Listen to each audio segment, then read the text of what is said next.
We want to get it approved as quickly as we possibly can. I know that my injuries were not in the report, and I had 30 adverse events.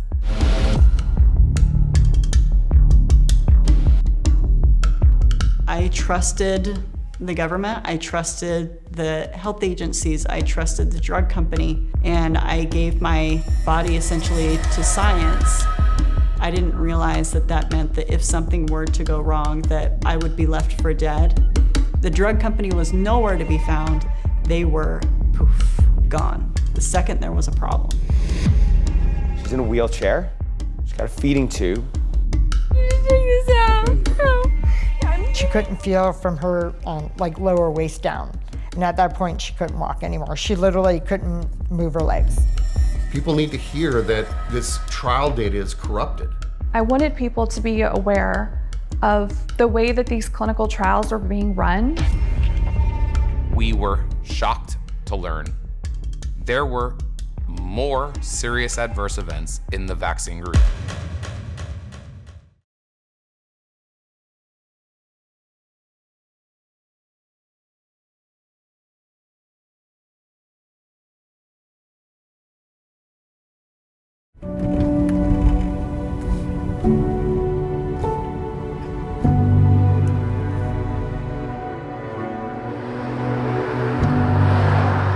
In the face of a global pandemic, the race to develop a COVID-19 vaccine became the fastest in history.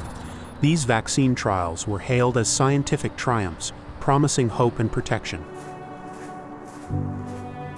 While billions trusted the results, critics have raised questions about the full story behind the trial data and the reports of health problems during the trials.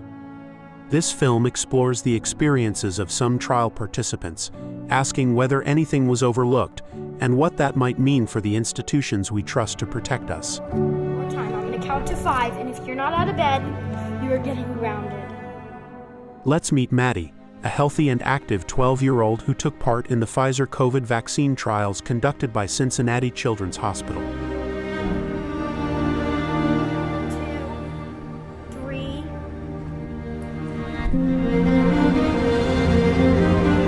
Pfizer among the first to announce that they are expanding their COVID-19 vaccine trials to include children ages 12 and up. What was meant to be a quick vaccine trial process resulted in long-lasting health challenges for Maddie. We are pro-vaccine and pro-science, which is why we agreed to let Maddie and her 2 older brothers volunteer for the trial. Before Maddie got her final dose of the vaccine, she was a healthy 12-year-old who got straight A's and had lots of friends. She had a life. She was energetic.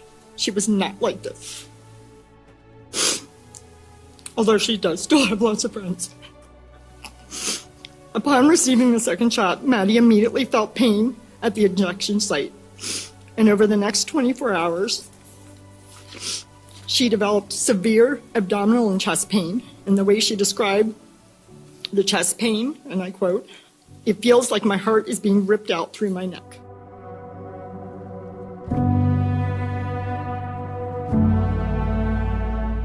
Maddie's first dose was uneventful, with no problems.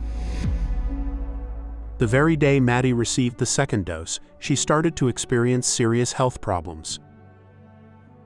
So she went to school, somehow made it through the day. I don't know how. Walked in the door, I was at work, my husband works from home, dropped her backpack and looked like death by the time she walked like right into my husband's office. My husband immediately called, there's a trial line number that you're supposed to call when it happens. So he called them and they're like, well, we need to contact the principal investigator, we'll call you right back. They called right back. In between that, he called me back and I hear her in the background, Mom, Mom, my heart feels like it's being ripped through my chest. Stephanie recalls that it started with scream-inducing abdominal pain, frequent fainting spells, multiple seizures a day, painful electric shocks in her spine and neck, and the sensation of pins and needles in her feet, which eventually led to the loss of feeling from her waist down. It started at the bottom, it started with tingling and it kept moving up her body and it got to the point where the tingling stopped, but she couldn't feel from her like lower waist down. And at that point, she couldn't walk anymore. She literally couldn't move her legs.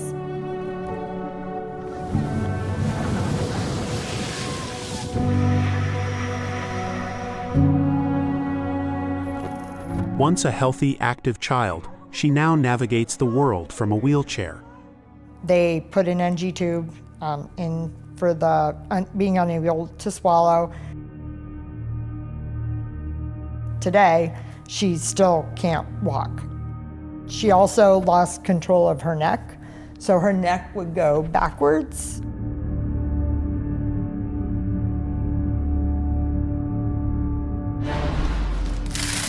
Maddie? Maddie. Emergency rooms and hospitals became her new normal. Hey, welcome back. I need to take this out. Okay. No. Give me, please. The most difficult times were in the very beginning where she was in such severe pain. Like the severe pain eventually I wouldn't say better. She has like a constant pain that's her normal, but like the zapping and stuff eventually stopped. Developing this morning, one of the world's leading drug makers has hit the brakes on its coronavirus vaccine trial. Another COVID vaccine manufacturer, AstraZeneca, faced several precautionary trial pauses over safety concerns. Even a single case of an unexpected illness is sufficient to require a clinical hold for the trial in multiple countries. I have extensive experience in drug safety. I've led 24 day safety monitoring boards and randomized trials. In one case like Maddie's, the entire program should have been halted. We should have had a complete review. She should have had detailed testing, and the program should never have been restarted unless there was assurances that that would not happen again.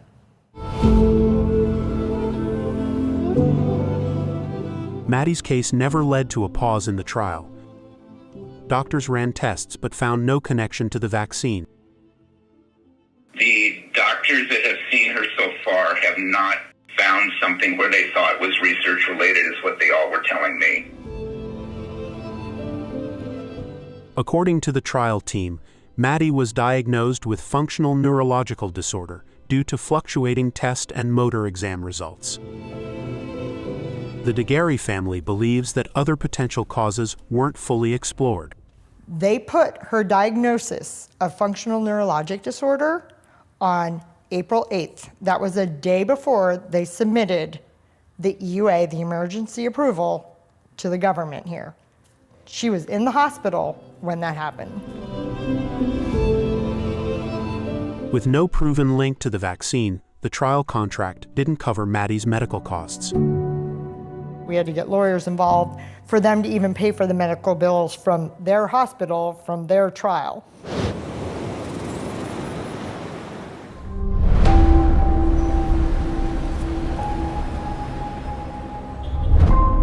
Erin Series Practice is the largest non-governmental team that deals with vaccine injury claims. After carefully examining Maddie's case, Series' team is confident that her condition is related to the vaccine. This is not just anybody claiming they got an injury. This is one of the actual participants in the 12 to 15-year-old clinical trial who suffered a serious injury. In Maddie Daguerre's case, where we represent the Daguerre family, we've had an opportunity to look at all the records. There's over 50 folks at our firm, and there's 9 of them are exclusively involved in vaccine injury claims, including a number of medical professionals, lawyers, paralegals. They carefully and thoroughly reviewed Ms. Daguerre's medical records, and I could tell you that it's clear to us, it's clear as day, that Maddie's injuries are related to her COVID-19 vaccine. And I think any objective party, regulatory authority, pharmaceutical company reviewing it would reach the same conclusion. Did Pfizer include all of Maddie's symptoms in the documents they submitted for vaccine approval? Pfizer, based on the documentations we've obtained, reported Maddie's injury to the FDA as functional abdominal pain. Said she had a tummy ache. She's in a wheelchair. She's She's got a feeding tube. It's clearly related to getting the COVID-19 vaccine, and that's how Pfizer reported it. That's troubling in and of itself. The DeGarry family finally found a way forward when Maddie underwent nerve examinations at a private clinic, indicating nerve damage.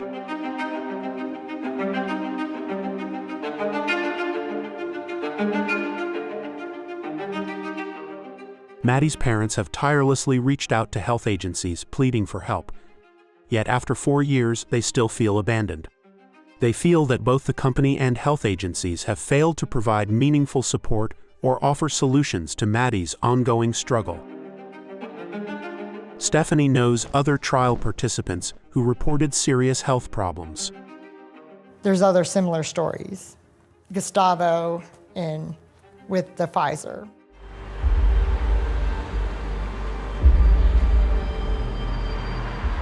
Augusto Rue, an Argentine lawyer who participated in the Pfizer vaccine trial, claims his heart inflammation and other health issues were not accurately documented.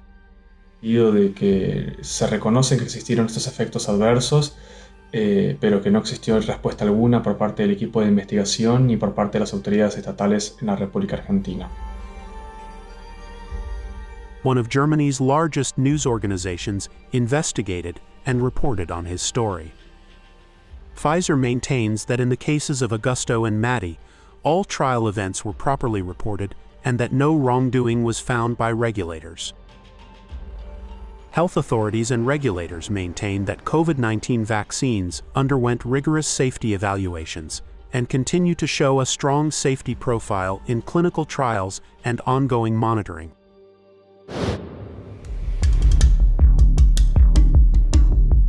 These trial participants are questioning why their post-vaccine health issues were never publicly acknowledged. In the vaccine trial study report, serious adverse event cases are flagged. These participants say theirs were not. I know that my injuries were not in the report, and I had 30 adverse events.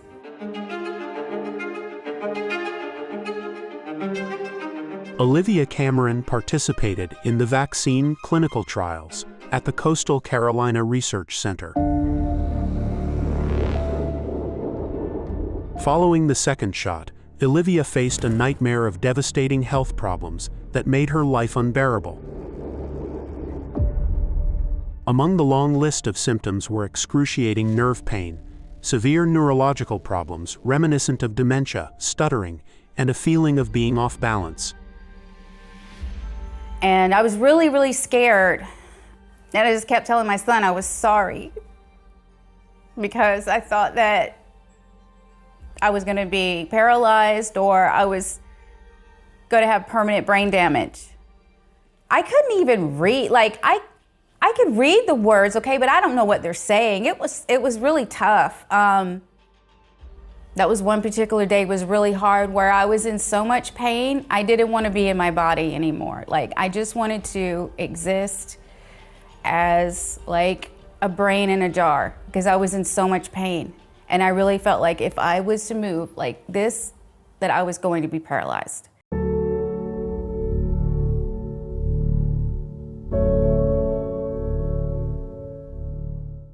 There was so much inflammation from the shot that my muscles just locked up like this. Olivia's shoulder muscle, where she received the injection, suffered a severe injury. She endured a relentless shoulder cramp that caused damage to the muscle fibers, resulting in high-grade tears and unleashing a wave of pain that persisted for months on end. You know, it said in the contract, if you are injured as a result of the study drug, we will get you medical care, and they never got me any medical care. Olivia feels the vaccine manufacturer and research center should have responded swiftly with support and testing. Like in Maddie's case, Olivia felt abandoned. My insurance company finally provided the MRI. You know, it showed that I needed surgery. My shoulder surgeon said, yeah, you're definitely injured by the vaccine. He was the best surgeon in Charleston, South Carolina. And he could tell by the MRI and the way that it happened that it was definitely the vaccine that caused my shoulder damage. Olivia has documentation that includes a note from the surgeon stating adverse effect of the vaccine. With help from the Highwire team, Olivia recorded a conversation with the principal investigator at the trial site, who stated that she believes Olivia's shoulder injury is linked to the vaccine. I think your shoulder. Was I the only one who had like all these like adverse reactions and stuff from? You were by far the worst. I'm so sorry. The worst? Yeah. Do you think that what is wrong with me, all of these health problems, is a result of the vaccine or not? I think your shoulder.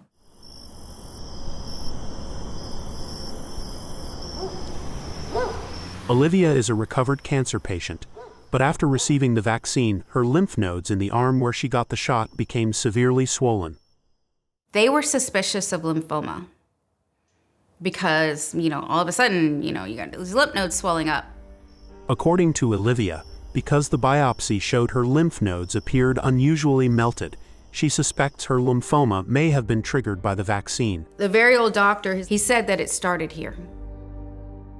The Vaxarm is the one that said definitely T-cell lymphoma, and the surgeon said he never saw lymph nodes like that before. The color and the way that they were just like melted together. There is no proven medical connection between Olivia's lymphoma and the vaccine, nor is it listed among FDA side effects.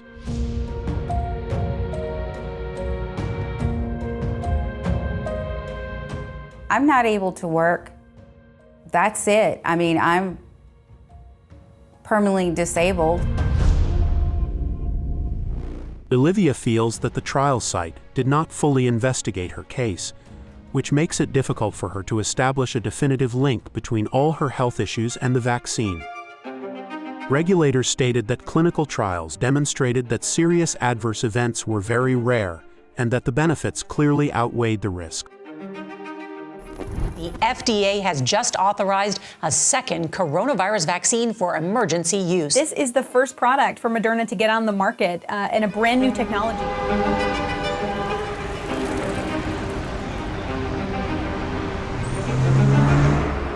Although regulators have not suggested any foul play, trial participants suspect their stories could have jeopardized vaccine approval. As AstraZeneca's trial pauses caused worldwide concern and may have even influenced public trust.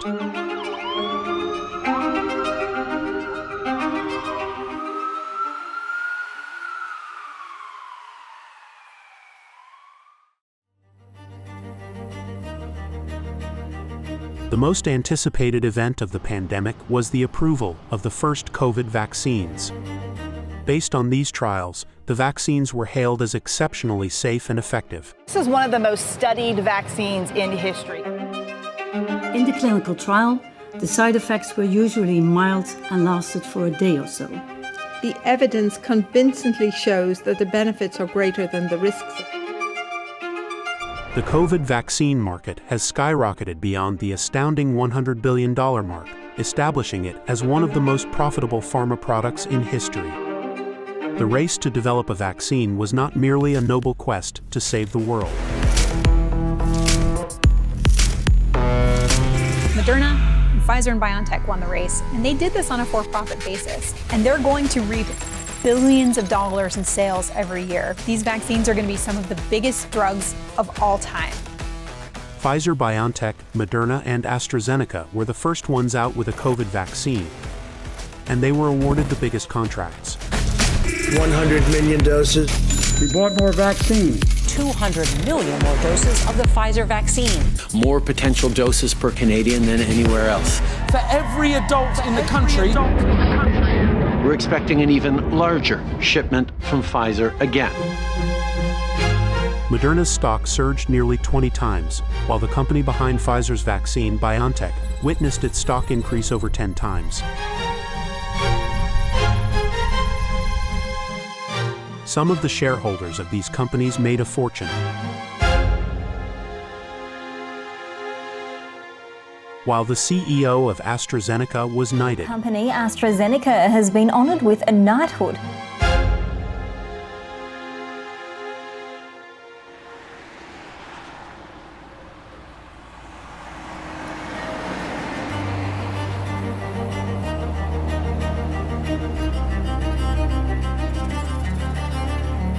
The AstraZeneca vaccine showed promising results after trials in the U.S. There had been some reports about the vaccine linked to blood clots in Europe. As a staunch supporter of science and vaccines, Brianne participated in the AstraZeneca vaccine trial in Utah at Velocity Clinical Research. She volunteered for a clinical trial. The reality is I am in pain every second of every day. Now, you have suffered greatly over the past few years. I've got to be totally honest with you. I mean, it almost put me 6 feet under. You've been in the Daily Mail in the UK, you've been on Bloomberg internationally, so your story is getting out now.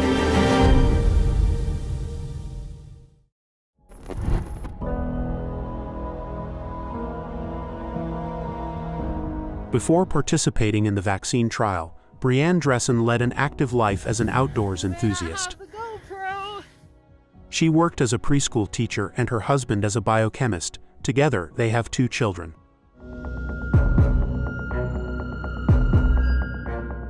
I gave my body essentially to science. I didn't realize that that meant that if something were to go wrong, that I would be left for dead. I did not realize, that there would be nobody held accountable if there was a problem. Over 4 years, Brianne has endured a long list of horrific health problems. Imagine a life where you are trapped in a state of excruciating pain and the nightmarish sensation of being constantly electrocuted. Existing like this has been an absolute nightmare. I hope that people understand that it is horrific, and it is something that I hope nobody ever has to experience. I would not wish this on my worst enemy. Brianne's health problems began just 1 hour after receiving the AstraZeneca vaccine and spiraled out of control with each passing day. 2.5 weeks into it, I landed in the hospital for the 4th time, and my legs were not working. I was incontinent. I remembered crying because my legs stopped working, and I knew something was terribly wrong. I was holed up in my room 24/7 because the lights were so just overbearing. The sound was overbearing. The sound of running water was too much for my ears. My son would come into my room to try to comfort me. He was 8 years old at the time, and even just the touch of his little hand, it felt like it was cactus, like I was just being stabbed with cactus. It was this burning, prickling sensation. And so I just remember pushing him away and, asking him to go away. And I'll always be haunted by his little face, just not sure why he could not be there, even next to his mom.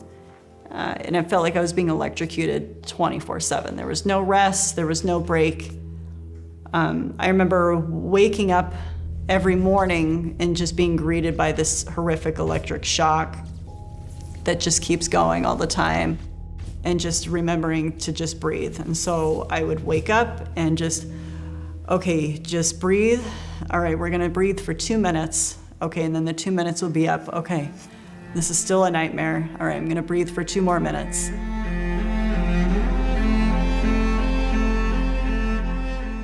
And there was no doctor that knew what was going on. The test clinic was very frustrated with the drug company. They were very confused. They couldn't understand why the drug company wasn't calling us.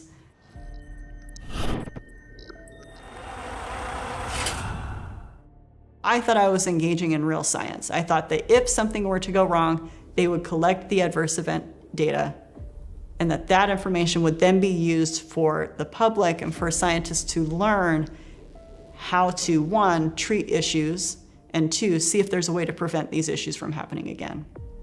None of that happened. The whole purpose of science is to collect the data, whether it's convenient or not. It's not just to collect the convenient data. If you collect only the convenient data, then it's not real science.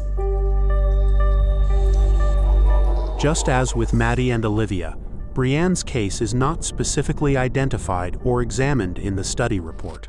So while I was holed up in the hospital, the drug company called and they said, you've had an adverse reaction to the vaccine.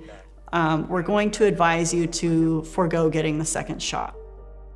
In the clinical trial report that they are displaying to the public, it states specifically that the patients chose to forego getting the second dose, which is totally not the truth in my case. They told me not to get it. But that's the convenient loophole. If you didn't finish the series, then you don't have to follow the patients. We're just dropouts.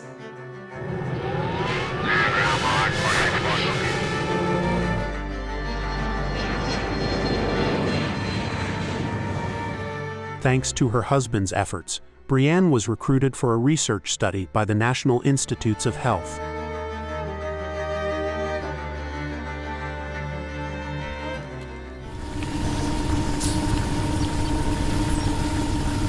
They flew me to the NIH in June of 2021. They did tests, they did treatments, they did full-on evaluations. They had a whole bunch of other treatment recommendations. They had concepts and theories behind what was going on.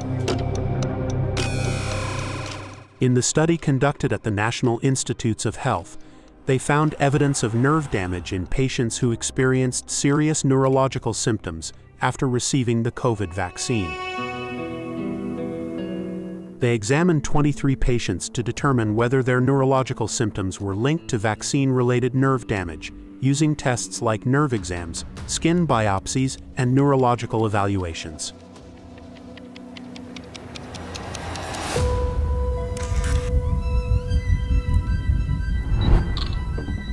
Brianne's test revealed abnormal EMG and small fiber neuropathy results, along with signs of autonomic dysfunction.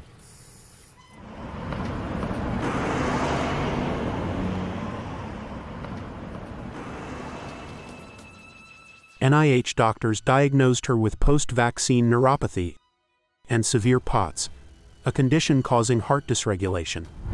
Yes, we had COVID vaccine injuries on our medical charts from the NIH. Later, Brianne received a diagnosis that was even more specific, indicating CIDP and small fiber neuropathy.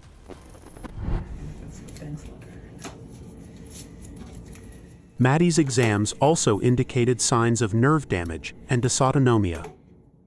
So she was diagnosed with chronic inflammatory demyelinating polyneuropathy, so it's CIDP. So basically what happened is her body, whenever she got the vaccine, it overreacted, and rather than just attacking the virus, it attacked her nerves.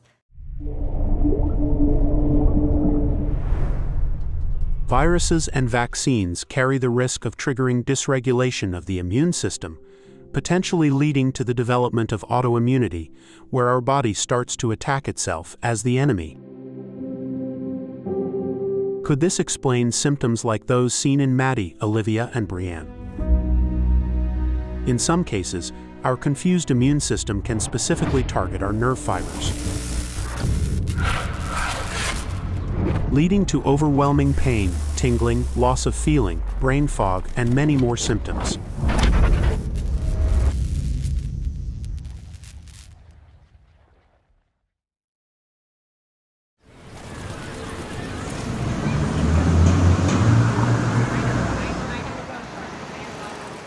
We've learned the FDA's top vaccine regulator, Dr. Peter Marks, has resigned.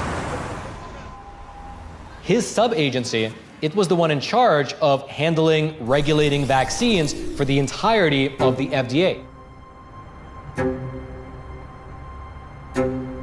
Dr. Peter Marks was the mastermind behind Operation Warp Speed, the largest vaccine project in history.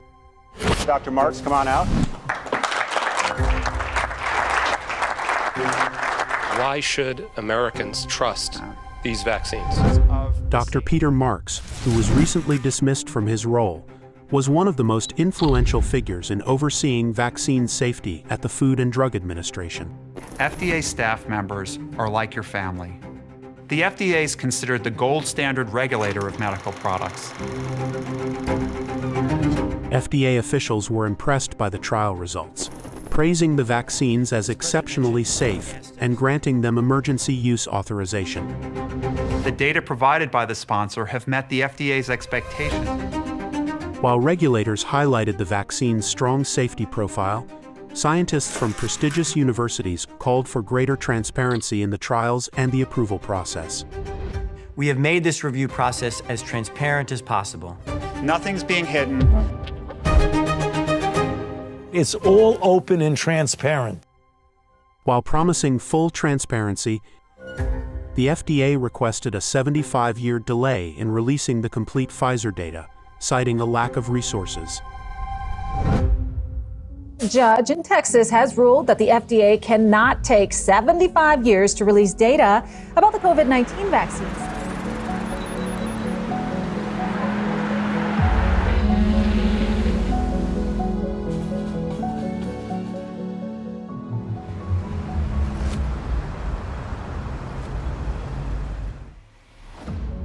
As scientists re-examined the trial data using a different approach than the FDA, they found what appeared to be a higher likelihood of potential side effects.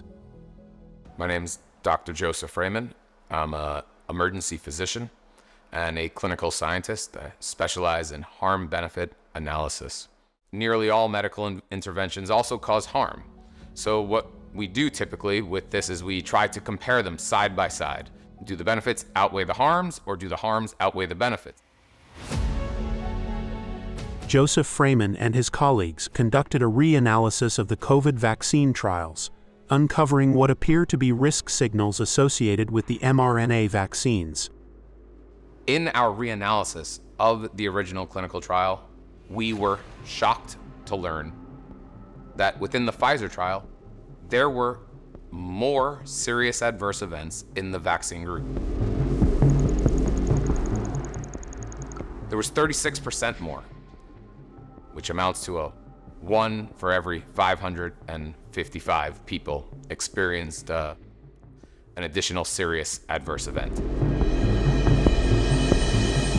And we found that the vaccines in the clinical trials themselves appeared to be at least 2 to 4 times more likely to cause a serious adverse event than to prevent hospitalization.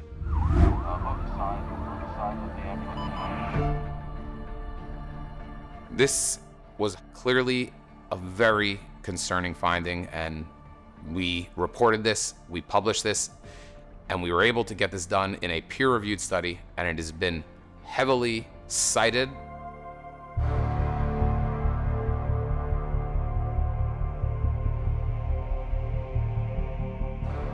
With billions vaccinated, millions reported health issues shortly after vaccination, including serious cases like blood clots, hospitalizations, and neurological symptoms.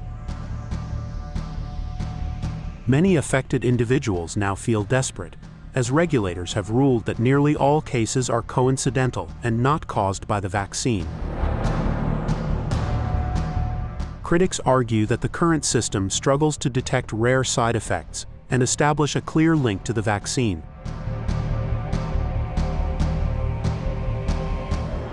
Our surveillance system really can only identify things like myocarditis. Our system can identify huge relative increases, like a 500% increase. Our surveillance system is unable to consistently identify harms that are happening at a 40%, 50% increase, which sounds terrible. And we have a serious problem if this vaccine is increasing heart attacks, strokes, or blood clots in the lungs, because they happen so commonly in the normal population, and they increase them just by even 20%. We are talking about tens of thousands, maybe hundreds of thousands, maybe millions of people who are going to experience these awful events unnecessarily, and our surveillance system will totally be unable to identify them.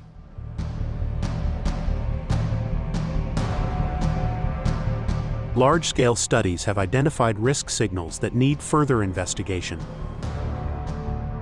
Some studies have found new risk signals linked to very specific health conditions, but research is very limited.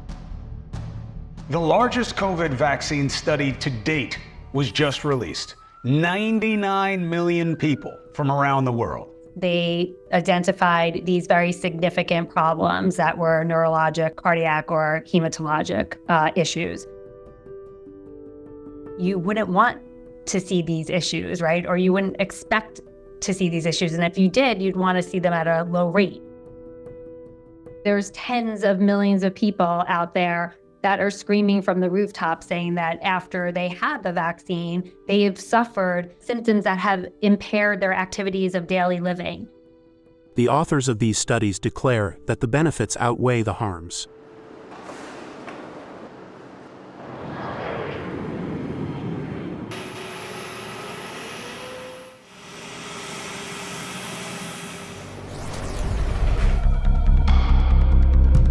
We should be vaccinating as many people as you possibly can. To everyone in the entire world. Vaccine Super Site opens today at Yankee Stadium.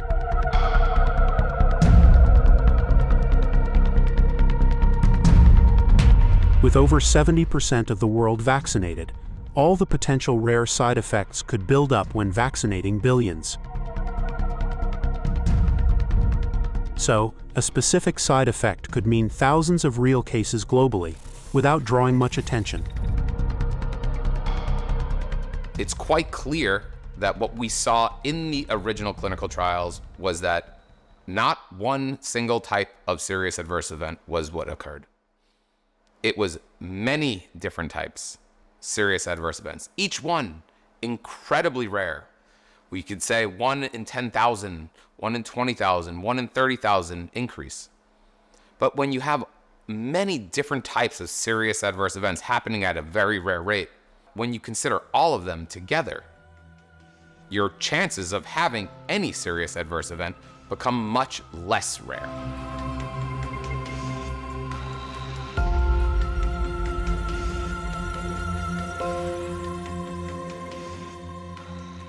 These rare side effects might go unreported, as doctors across the world don't believe the sufferers. This can lead to challenges in receiving proper care and support from the medical community. So the experiences of the COVID vaccine injured, there's a lot of things that are very similar, right? You know, everybody goes to the doctor, everybody's been gaslit. The hesitancy on the government agencies to acknowledge this is also something that's similar across the globe.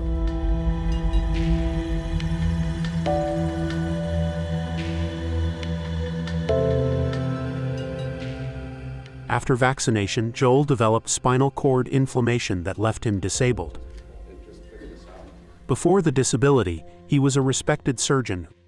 Before my injury, I trusted my healthcare organizations. I trusted my federal agencies to do their job. And the FDA's mission, if you look at their website, is to protect the population from drugs and medical devices. The government wasn't helping anyone. So we realized that if anything was going to happen, we were going to have to do it ourselves.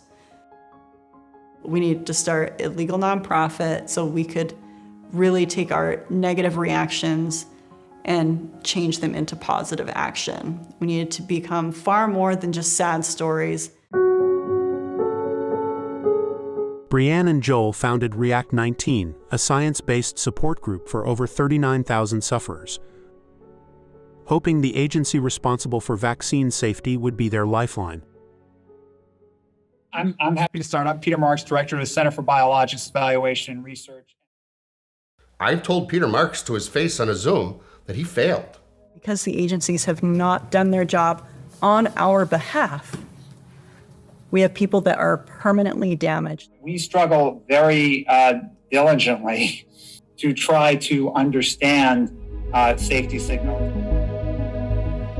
The calls with Dr. Marks have been pretty much of a joke or a farce. He listens. He says he'll get back to us.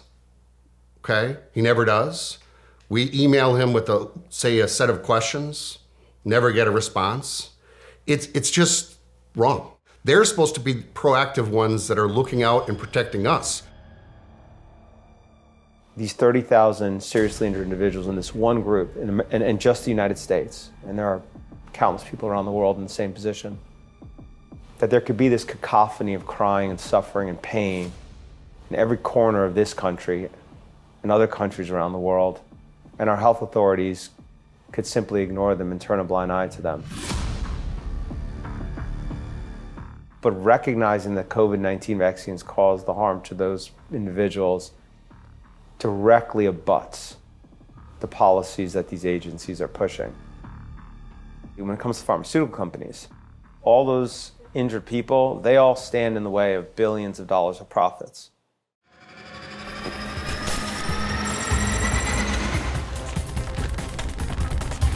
Drug safety advocates have long expressed concerns that the pharmaceutical industry wields too much power over the FDA's assessment of drug safety. These fears were renewed when FDA Director Stephen Hahn approved the COVID vaccines and then went to work at a company that helped launch the vaccine maker, Moderna. Pfizer hired a former FDA director as its new chief medical officer.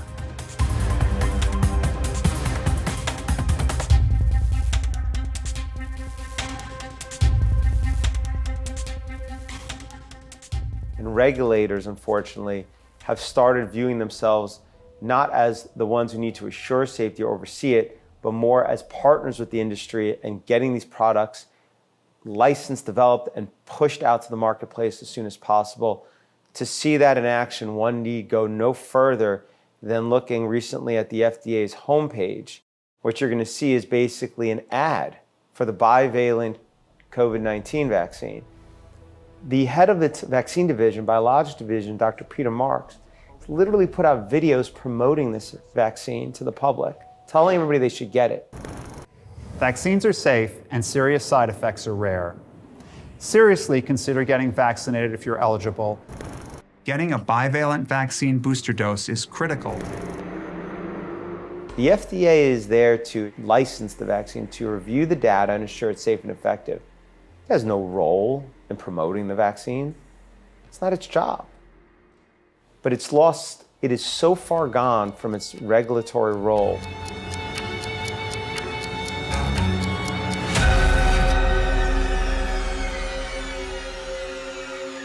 The process of the speed did not compromise at all safety. As COVID vaccines were fast-tracked at unprecedented speed, the FDA's inspections of trial sites became more crucial than ever. Instead of tightening inspections on trial sites, the agency visited just 9 out of 153 Pfizer sites and 10 out of 99 Moderna sites. So for an emergency use authorization, we are not required to do the type of site inspections that we would for a biologics license application and a fully approved vaccine. Clinical trial is not conducted by the FDA or by some independent agency or department. It's conducted by the pharmaceutical company seeking licensure. Pfizer conducts its own clinical trial, hires and pays principal investigators and others.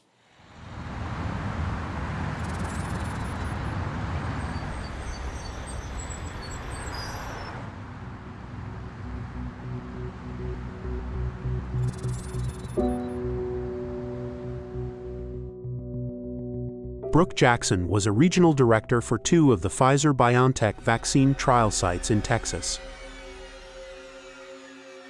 I wanted people to be aware of the way that these clinical trials are being run. She became a whistleblower, and her allegations about problems at the trial sites were reported by the British Medical Journal, a respected medical publication. They knew that they were in trouble. I warned them multiple times, if the FDA were to ever walk into this clinic right now, my experience is that this clinical trial site would be closed for non-compliance, for violations of, all the regulations that we're supposed to follow and potentially be investigated for criminal activity.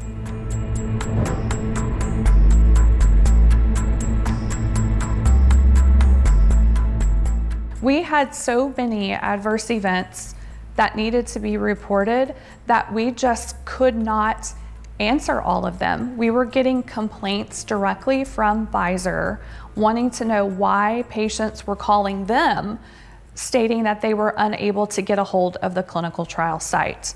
The mailboxes were full, and we were just continuing to be allowed by Pfizer to enroll patients even while they knew there were these types of problems going on. If they're pushing us, they have to be pushing elsewhere.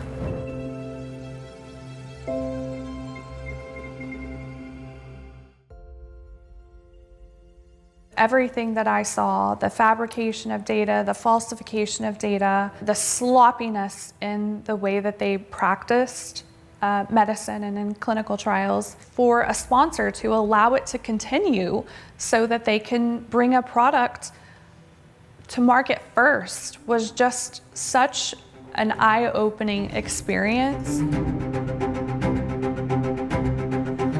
Brooke Jackson felt the problems were ignored by her superiors. When she took her concerns directly to the FDA, she was fired from her job. The government declined to pursue her alleged fraud case against Pfizer, citing insufficient evidence. The FDA never contacted Brooke Jackson to conduct a detailed investigation. The FDA has never inspected Ventavia's clinical trial site. This is the body that oversees our food, our drugs, and our cosmetics. We can't even get the FDA to inspect a clinical trial site. What the hell are they there for?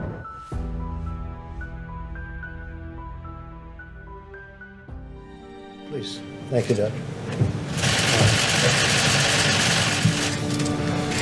Thank you, Mr. President.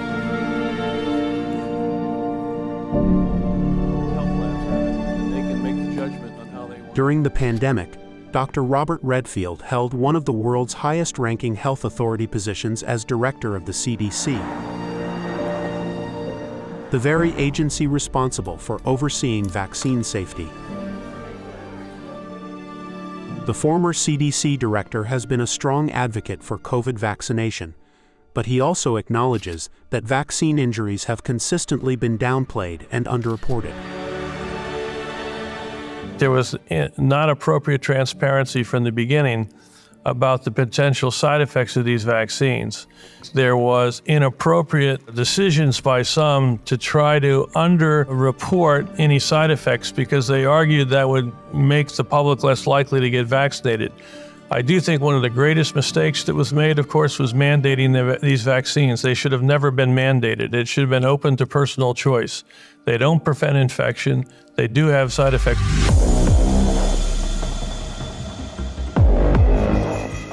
We have very good safety surveillance systems in place where we would be looking at safety events. And if we see something, FDA and CDC are both responsible for monitoring vaccine safety. After the COVID vaccine rollout, they witnessed in real time as their vaccine safety monitoring systems became overwhelmed by a flood of side effect reports.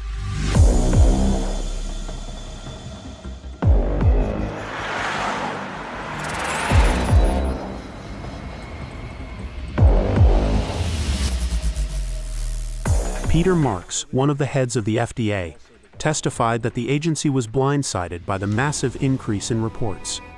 Dr. Marks, was the government prepared for such an avalanche of reports to VAERS?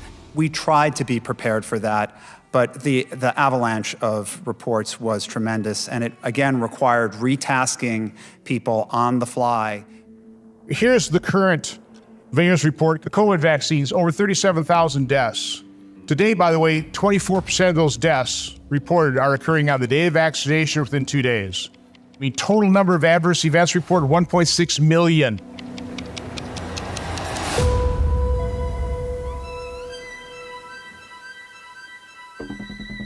While public VAERS reports are unverified, the FDA does not link a single one of the tens of thousands of death reports to the vaccine. In 2021, following the COVID vaccine rollout, reports soared to over 1 million, with 1 in 5 categorized as serious. Despite the large number of reports, regulators and companies state that they have reviewed the data and found no serious safety concerns. Pfizer, after rolling out the vaccine, realized they need to hire over another 1,000 individuals to just be able to have the support they needed to process all of the injury reports. So that obviously was unexpected.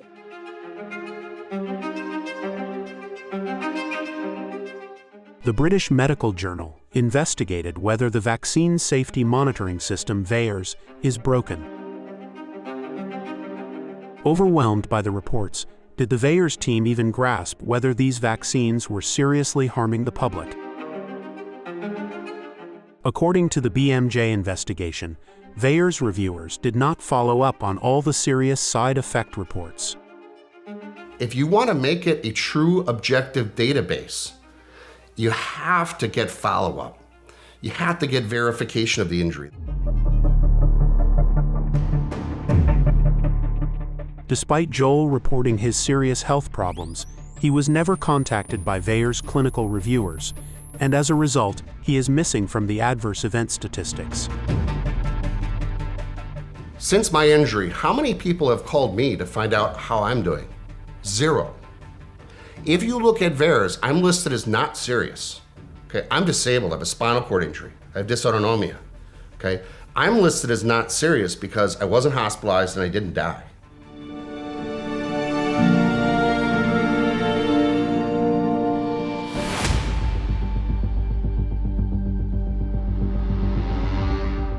The FDA should release all of the safety data they have. I was very disappointed to hear that they were planning to hold on to that till 2026.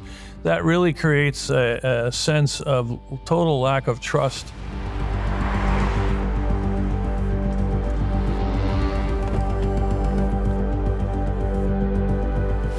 Health agencies have been slow to release crucial information on vaccine safety, even fighting legal battles, making it difficult for scientists to evaluate the potential risks of these vaccines.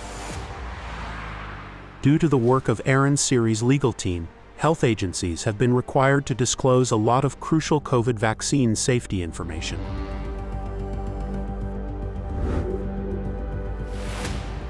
For instance, data collected by the largest vaccine safety monitoring app revealed that thousands of users reported health issues. What we saw was that in fact 7.7% of vSafe users reporting needing medical care after a COVID-19 vaccine. And the CDC hid that data from the public for that entire period that we were demanding it. And in fact, to today, the only way you would know that number is by looking at the raw data or going to, on the ICANN website, they created this vSafe dashboard that lets you analyze and see the data in action. The vSafe app includes a freeform field where users can describe any health issues they experience after vaccination. Some of the accounts describe hospital visits and heart problems.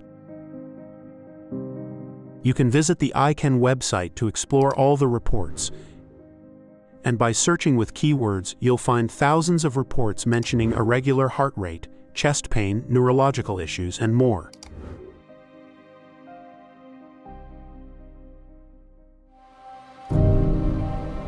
We are seeing serious problems with this vaccine, and its benefits are looking worse every day. We should not be continuing to give this vaccine without new trials that demonstrate that its benefit is outweighing its harm, and these need to be well-done trials. Therefore, with that, I ask that the vaccine be withdrawn until such trials are done.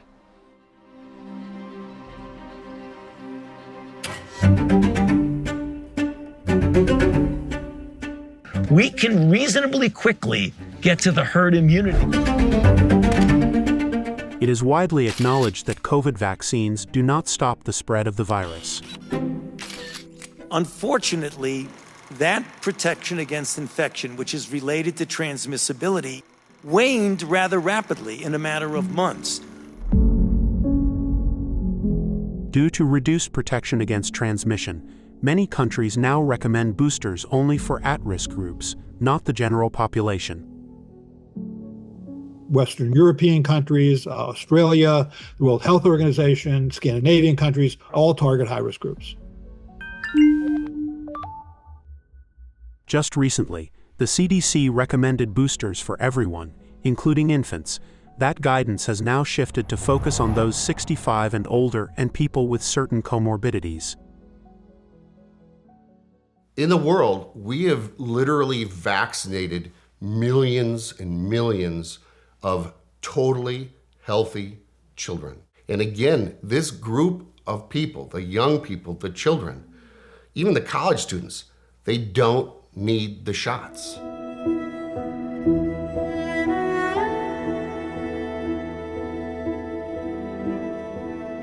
I can assure you COVID-19 was a very serious disease.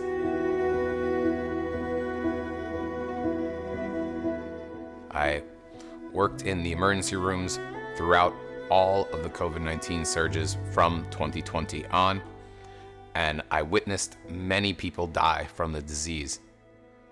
Of the people who I saw who were seriously ill with the disease, every single one of them was either elderly and frail with multiple comorbidities, or there were some younger individuals in their 30s and 40s who I did witness become seriously ill and some die who were severely obese. However, I did not personally witness a single healthy adult or child ever become seriously ill.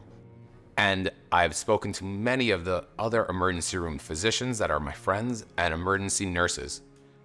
And I have not found one who has observed such a situation of a healthy young adult or a child being seriously ill with COVID-19. Joseph's observations are supported by one of the largest studies showing that the actual risk of death from COVID-19 is quite low for healthy individuals, raising questions about mass vaccination. While it may have felt like the death rate was near 2%, it was 0.5% for those aged 60 to 69, and the risk for those under 19, it was incredibly low, just 0.0003%. Now, to have a vaccine for this group of people who has such a rare risk of serious hospitalization is incredibly dangerous to not have perfect safety data. That means a small rate of harm, even a yet unknown rate, could easily outweigh the benefit. Millions of kids are about to get a COVID vaccination shot. We do want to be vaccinating the children. There's likely an association between these two vaccines and an increased risk of a rare heart condition for young people. We have had reports of this rare but mild myocarditis. While studies observe that post-vaccination myocarditis is very rare and most cases resolve without known complications, some research raises concerns about the potential for heart scarring and long-term risks. And it's very mild. Only about 2% have required any significant medical intervention. An Israeli study found that myocarditis occurred in about 1 in every 6,600 young males following vaccination.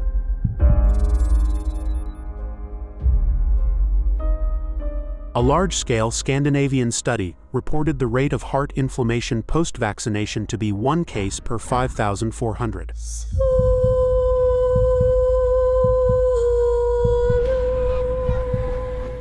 In a Thailand study, out of the 301 vaccinated children, 54 had abnormal ECG findings.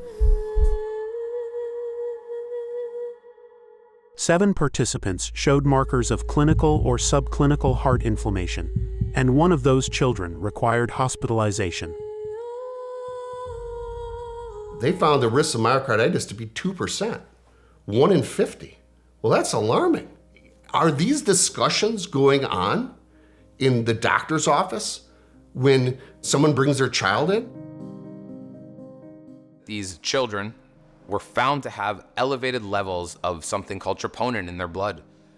Now, they didn't feel anything necessarily, but heart damage, even they didn't feel that day, is something that in the next 20 to 30 years or 1 year could lead to them having a sudden cardiac death.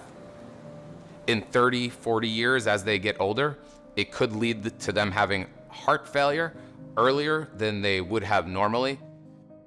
There are considerable risks to not getting your child vaccinated.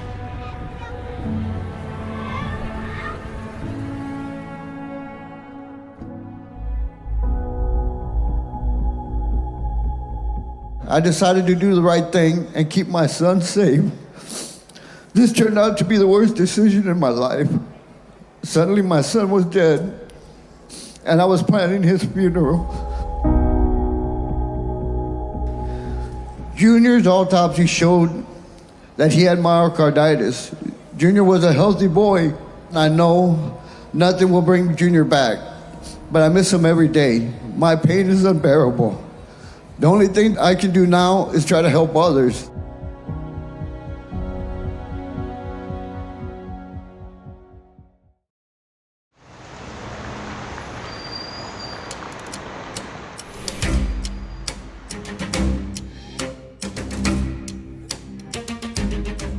So the pharmaceutical companies are protected. We're not allowed to sue them. The government's own COVID vaccine compensation program has an extremely low payout rate. Let me put it this way. If I came to you and I said, hey, I got a business idea. Here's the idea. We're gonna make this product, this thing you inject into people. Wow, okay. Well, what about safety issues? Don't worry about it. You can't be sued for the injuries it causes. Okay, well, who the heck would take that product?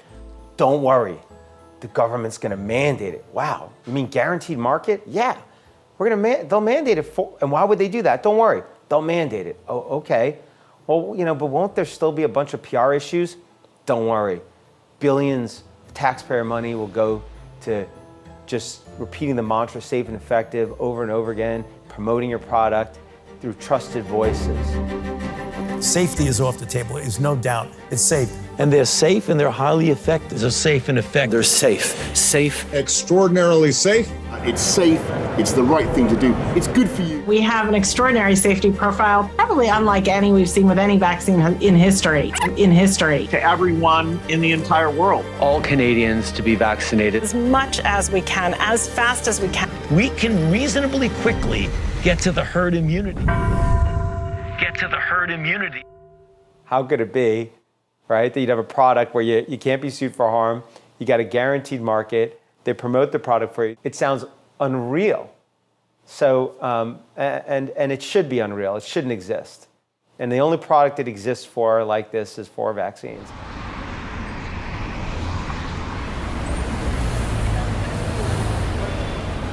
Kansas is suing Pfizer over how it marketed its COVID-19 vaccine. 5 states, including Kansas and Texas, have filed lawsuits claiming that Pfizer made false promises about the vaccine's protection and failed to fully disclose potential risks. The Kansas Attorney General is now suing Pfizer for what he says are misleading claims the company made about its COVID-19 vaccine. Chris Kobach accuses the pharmaceutical company of lying when it called its vaccine safe and effective. This lawsuit is simply about withholding, misleading, and deceiving the public. But even states may be unable to sue vaccine companies, as they've been granted broad immunity under the PrEP Act, which shields them from nearly all lawsuits.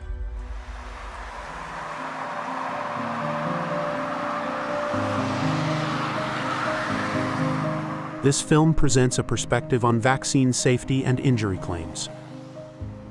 Health agencies and vaccine manufacturers continue to monitor safety data and have not identified any serious risks. Regulatory bodies around the world remain confident in the safety of these vaccines and have not made any allegations against manufacturers. Viewers are encouraged to consult their doctors and seek information from a range of reliable sources.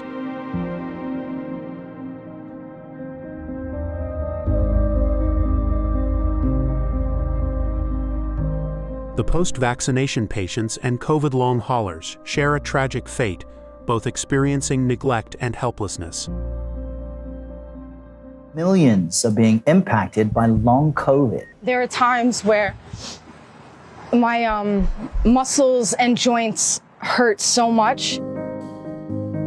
The solution for helping sufferers is more in-person research with those affected, like the study Brianne participated in. A 4-year, $1 billion government study has been launched, hoping to determine why so-called long haulers are still suffering. Yet, there has been very limited research funding from the NIH for post-vaccination issues. There is no money being funneled in from the NIH or any of these other major places where research dollars come from to be attributed to COVID vaccine injuries. Why is that? Why isn't anyone thinking that that's a strange thing? So I won't stop the fight for you.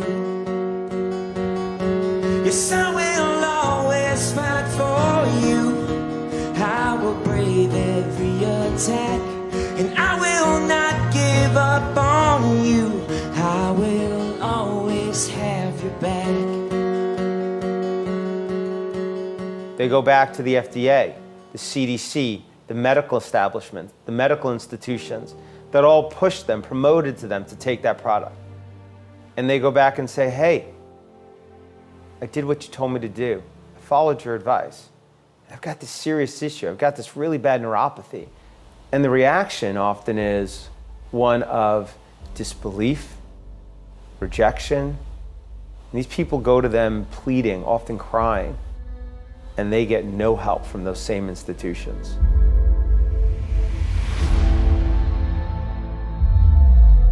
If there is something that goes wrong, you are on your own.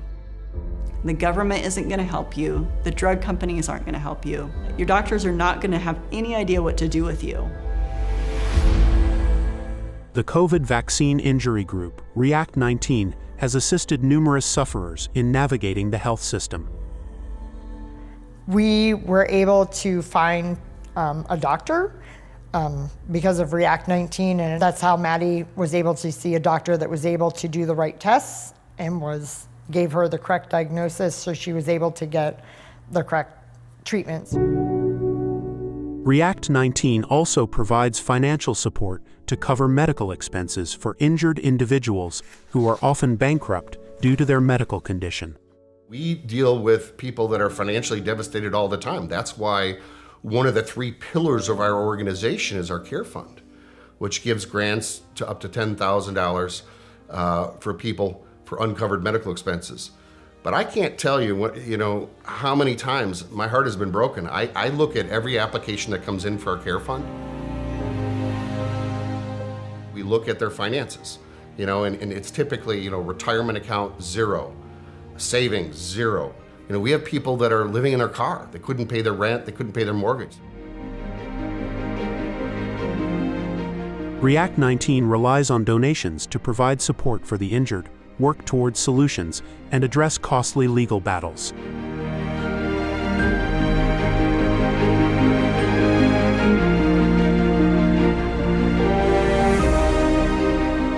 The community of people that are like me that I have learned and have connected with is the most beautiful community. I have a new family now. It's my injured family.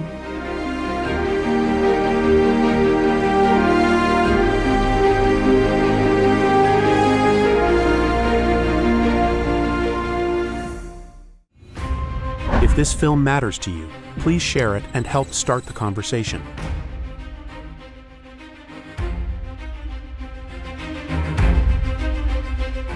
For official guidance, visit the website of your regulatory agency and consult with your healthcare provider.